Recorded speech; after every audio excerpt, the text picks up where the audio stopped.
Alright, mga bro at mga sisis, kung may naligaw man dito, get ready! Kasi ang ilalapag ko sa inyo ngayon, mainit-init pa, kumukulo-kulo, at siguradong magpapainit din ng mga tenga nyo. Ako pa rin to, si Red, ang inyong trusted source ng walang preno na analysis dito sa The Pinoy Red Pill. At ang chika natin for today? Naku, hawak kayo sa upuan nyo, kasi it involves two big names. Ang diyosa ng social media, ang nag-iisang Ivana Alawi at ang bigatin na politiko, si Bacolod City Mayor Albi Benitez. Ano ba tong kumakalat na sikreto? May something nga ba? O hanggang Marites level lang ang lahat? At syempre, hindi tayo titigil sa chismis lang. Susuriin natin yan gamit ang ating matalas na red pill lens. Kaya i-ready nyo na ang popcorn, itag nyo na ang mga kachika nyo. Because this is going to be one juicy ride. Tara na, simulan na natin ang pag-iimbestiga.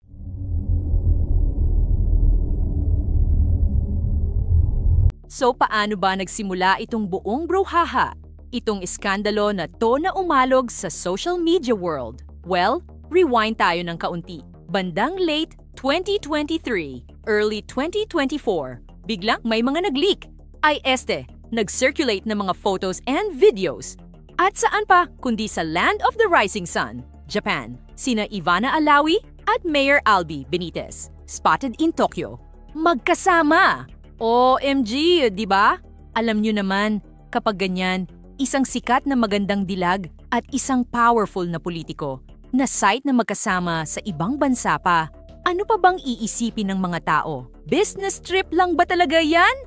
O baka naman, monkey business trip? Charot! Pero seryoso, yan agad ang tanong ng bayan. Automatic, yung mga radar ng mga marites at tulits, nag-beep ng malakas. Uy, ano meron? Sila na ba? May tinatago ba sila? Ang kwento-kwento, super sweet daw, super close. Siyempre, mabilis kumalat yan. From blind items na parang tinutukoy sila, hanggang sa diretsahang pag-name drop na sa social media. Ang mga comments, may kinikilig, may nagagalit, lalo na siguro yung mga umaasa kay Ivana. Haha! At may mga nagsasabing, I smell something fishy. Part 2, ang damage control, yung mga denials.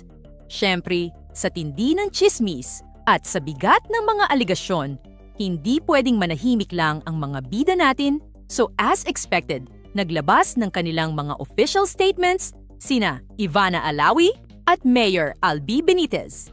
Ang tawag diyan sa showbiz, damage control mode, activate. Unahin natin si Mayor Albi. Nag-issue siya ng statement, trying to clear the air, kumbaga. Sabi niya, yung pagkikita nila ni Ivana sa Japan, isang chance encounter lang daw. Nagkataon lang daw na nandoon sila pareho. Business trip daw ang pinunta niya. May official travel order pa raw. At syempre, deny to the max ang lolo nyo. Sa lahat ng romantic links kay Ivana, there is no truth to any and all the rumors spreading. Ang drama niya, nag-sorry pa siya kay Ivana at sa pamilya nito dahil nadamay pa raw sa private life issues niya. So ayon, chance encounter lang daw mga bro. Kayo na ang humusga kung bibilib kayo o hindi. Si Ivana Alawi naman, hindi rin nagpahuli. Nag-post din siya sa kanyang social media. At katulad ni Mayor, todo tanggi rin siya. Hindi po ako ang nasasabing girlfriend ni Mayor Albi Benitez. Caps lock pa yan, para intense. Ang kwento niya, nagkakilala sila nung may work siya sa Bacolod. Naging friendly at accommodating lang daw si Mayor. At hindi lang naman daw si Mayor Benitez ang politikong kaibigan niya. Para mas convincing pa, nag-drop siya ng isa pang bomba. I am currently seeing someone who makes me happy. He is a respectable businessman and not a politician. Oh, diba? May plot twist ulit. May iba na pala siyang dinidate. So case closed na ba? Friends lang talaga sila ni Mayor? At sino naman kaya itong respectable businessman na to?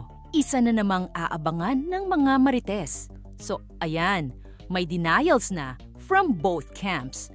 Pero aminin nyo, mga bro, kahit may denials, yung excitement at yung what if factor ng chismis, nandun pa rin. 'Di ba? Parang sa teleserye lang. Yung mga kontrabida laging nagde-deny sa simula. Charot lang ulit. Pero yun nga, the denials are there. For the record, it's up to us kung maniniwala ba tayo. O may inner voice na nagsasabing, there's more to this story. Yung mga sightings nila, lalo na yung sa Tokyo, yun talaga yung nagpaalab ng discussion. Kasi international pa. So ang tanong ng bayan, sila na ba? May relasyon ba sila? Nag-fuel pa ito lalo nung lumabas yung balita na may VOWC complaint, Violence Against Women and Children, na isinampa ang asawa ni Mayor Benitez, si Nikki Benitez, laban sa kanya. At sa sworn affidavit ni Mrs. Benitez, nabanggit umano ang pangalan ni Ivana Alawi bilang di umano'y karelasyon ni Mayor. Ito yung part na medyo naging legal na yung usapin at hindi na lang basta chismis sa kanto. Ayon sa mga report, like yung galing sa PEP.PA, sinabi sa affidavit ni Mrs. Benitez na nabetray siya at na-devastate nung nalaman niya at na-confirm daw yung tungkol sa illicit relationship di umano ni Mayor sa actress. At pati na rin ang pag-amin umano ni Mayor na may dalawa itong anak sa labas. Siyempre, pasabog to. Biglang yung chismis, may legal document nang involved kahit na party pa lang ito ng complaint ng isang panik. Ang bilis ng internet, mga bro. Kumalat na parang wildfire. Lahat may opinyon.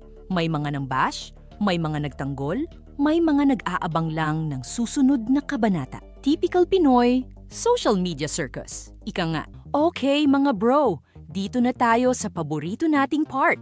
Isuot na natin ang ating red pill goggles at himay-himayin natin kung bakit ba nagkakaroon ng ganitong mga chismis. At ano ang mga underlying truths na pwede nating matutunan dito? Totoo man or hindi ang specific na issue kina Ivana at Mayor. Kasi ang red pill, it's about understanding the game, di ba? The Beauty and the Beast or Beauty and the Bank Account trope. Hypergamy alert. Unang-una, mga chong, ito na nga ba yung sinasabi nating hypergamy in bright, flashing neon lights? Ano yung hypergamy? Ito yung natural tendency, lalo na sa kababaihan, na maghanap ng partner na mas mataas ang status, mas maraming resources, mas powerful. It's not about being a gold digger, okay? It's an evolutionary strategy, mga bro.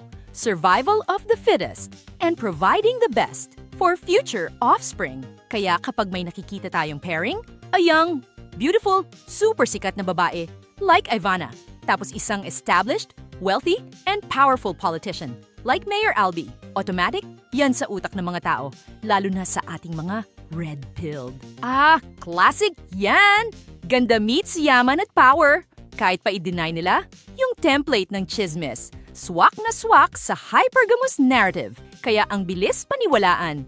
Kasi, aminin natin, it makes a certain kind of primal sense. Nakikita natin, yan sa paligid, sa history, sa mga pelikula. She's marrying up. She's securing her future. Mga linyang common na yan. So niyong chismis kina Ivana at Mayor, it's like a real-life example, or at least, a perceived real-life example of this red pill concept, the alpha charisma. Bakit sila habulin? Ngayon, tingnan na natin si Mayor Albi from a red pill perspective. Politician, businessman, may pera, may impluensya. Ano yan? Mga MOS, markers of status. Sa red pill universe, yan ang mga katangian ng isang alpha male or at least a high-value male. Sila yung mga provider, protector, yung mga may kakayahang magbigay ng magandang buhay. At aminin natin, mga bro, kahit anong sabihin ng iba, that's attractive. Kahit may edad na, kung may power at resources, yan ang totoong pogi points sa mata ng maraming babae, consciously or unconsciously. Tapos, si Ivana Alawi. Naku, wag na nating pag-usapan ng sexual market value. SMV niyan? Beauty? 10 to the power of 10 youth? Check. Fame and fortune? Double check. She's the complete package. Sino bang alpha ang hindi mapapalingon? 'Di ba? Sino bang high-value male ang hindi maiintriga? Kaya yung chemistry o yung potential for a relationship, kahit sa level lang ng chismis, It's almost expected. It's like magnets. Mga bro, high SMV woman plus high value man equals sparks. Or at least perceived sparks by the public. Kaya kahit may denial, yung tanong na bakit sila na link ay nasasagot ng red pill because their profiles fit the pattern of attraction. Ang iskandalo at ang social media fiesta, trial by Marites. At syempre, hindi kumpleto ang chismis kung walang social media. Grabe ang kapangyarihan ng internet, mga bro! Isang post lang, isang picture, isang comment, boom! Viral agad. Nagiging national conversation o national chismisan. Ang nangyari kina Ivana at Mayor, perfect example niyan. Every detail, every sighting, every alleged evidence. Sinuri, pinagpiestahan, ginawang meme, ginawang topic sa mga group chat. Ang mga Pinoy, we love drama, di ba? Lalo na kung celebrity-politician love affair ang usapan. Ang sarap makisawsaw. Pero yun din ang downside. Public figures, para na silang isda sa aquarium. Lahat ng galaw, binabantayan. Isang maling kibot, pwedeng masira ang reputasyon. From a red pill perspective, this is the reality of the modern world. If you're a man of status or aspiring to be one, you need to be aware of this. Frame control is key. How you present yourself, how you handle controversies. Lahat yon mahalaga. Lessons for us mortals. Red pill takeaways sa likod ng chismis. So ano ngayon ang aral dito para sa ating mga ordinaryong nilalang, mga bro na gustong i-level up ang sarili kahit chismis lang to, na may denials? Ulitin natin, ang dami nating mapupulot. LMS, looks, money, status. Paulit-ulit na to sa red pill. Pero yan ang katotohanan. Tingnan nyo si Mayor, yung status at yaman niya. Yan ang nagbibigay sa kanya ng appeal. Si Ivana, yung ganda at kasikatan niya. Anong gagawin natin? Work on your LMS. Magpayaman, magpalakas, mag-ayos ng sarili. Hindi para sa iba, kundi para sa sarili mo muna. The rest will follow. Huwag tayong maging audience lang sa love life ng iba. Let's build our own value. Understand female nature. Hypergamy is real. Ulitin ko, hindi to paninira sa kababaihan. Observation lang to. Women are wired to seek the best they can get. Security, stability, resources. Yan ang hinahanap nila, consciously or unconsciously. Knowing this will help you understand attraction and dating dynamics. Hindi ka na magtataka kung bakit yung magandang babae napunta sa mayamang businessman or powerful na politiko. Frame is everything. Sa gitna ng eskandalo, yung mga involved nag-try i-control yung narrative through their denials. That's frame control. As a man, you need to have a strong frame. Huwag kang padadala sa drama, sa pressure. Know your worth. Stand your ground. Vetting is crucial sa mga pumapasok sa relasyon, lalo na kung seryosohan. Red Pill teaches us to vet our partners. Kilalanin mabuti ano ang past, ano ang values, hindi lang puro puso. This applies to everyone. Yung VAWC complaint, kung totoo man yung mga aligasyon, it shows the complexities and potential fallout of relationships. Don't be a simp. Focus on your mission. Okay lang makibalita. Okay lang mag-analyze. Tulad ng ginagawa natin ngayon.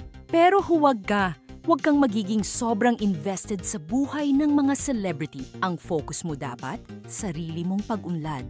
Gamitin mo tong mga kwento as case studies, pero ang energy mo, ilaan mo sa pag-achieve ng goals mo. Ang ating Marites, analysis and final red pill thoughts. So mga bro, ano ang final verdict natin dito sa ating Marites session? Red pill analysis. Totoo man o hindi, yung chismis kina Ivana Alawi at Mayor Albi Benitez. And again, both have denied it. Ang importante para sa atin ay yung patterns na lumitaw, yung mga underlying human behaviors, yung dynamics of attraction between men and women, lalo na kapag may involvement ang power, fame and money.